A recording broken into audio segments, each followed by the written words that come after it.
অনুপ্রেরণার আরেক নাম থটস অফ বিল্লাল ভাই। বর্তমানে সোশ্যাল মিডিয়ায় যাকে ঘিরে চলছে আলোচনার ঝড়, তিনি হলেন থটস অফ বিল্লাল ভাই। কেউ বলছেন তিনি অনুপ্রেরণার আরেক নাম, কেউ আবার তার ছবি দিয়ে পোস্টার বানাচ্ছেন ভিডিও, কেউ আবার তাকে নিয়ে তৈরি করছেন ট্রলমূলক ভিডিও এবং রোস্ট মিম ভিডিও।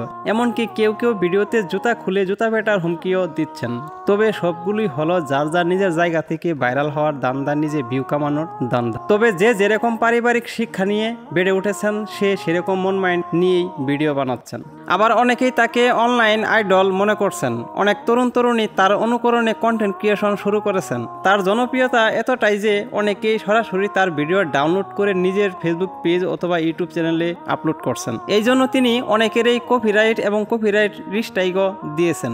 এতে কেউ কেউ তাকে অপছন্দও করা শুরু করেছে। তবুও বহু মানুষ তাকে ভালোবাসেন, শ্রদ্ধা করেন, মনে জায়গা করে দিয়েছেন। তবে এই সফলতার পেছনে লুকিয়ে আছে এক সংগ্রামী জীবনের গল্প। জীবনের শুরুতে তিনি শিক্ষক হতে চেয়েছিলেন, বিশেষ করে গণিতের শিক্ষক। কিন্তু অর্থনৈতিক সংকটের কারণে লেখাপড়া আর এগোয়নি।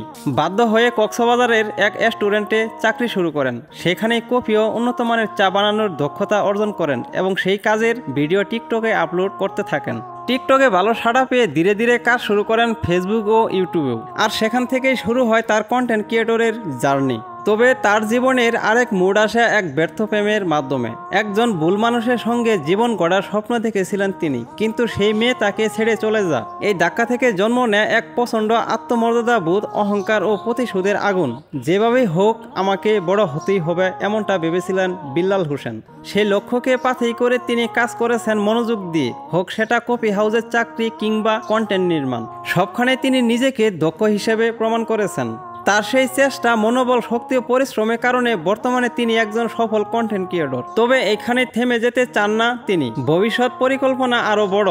তিনি হতে চান একদিন একটি ইন্ডাস্ট্রির মালিক। তার জীবন প্রবাহ থেকে একটাই শিক্ষা পাওয়া যায়, কোনো কিছুই অসম্ভব নয় যদি থাকে চেষ্টা, মনোযোগ আর অটল মনোবল।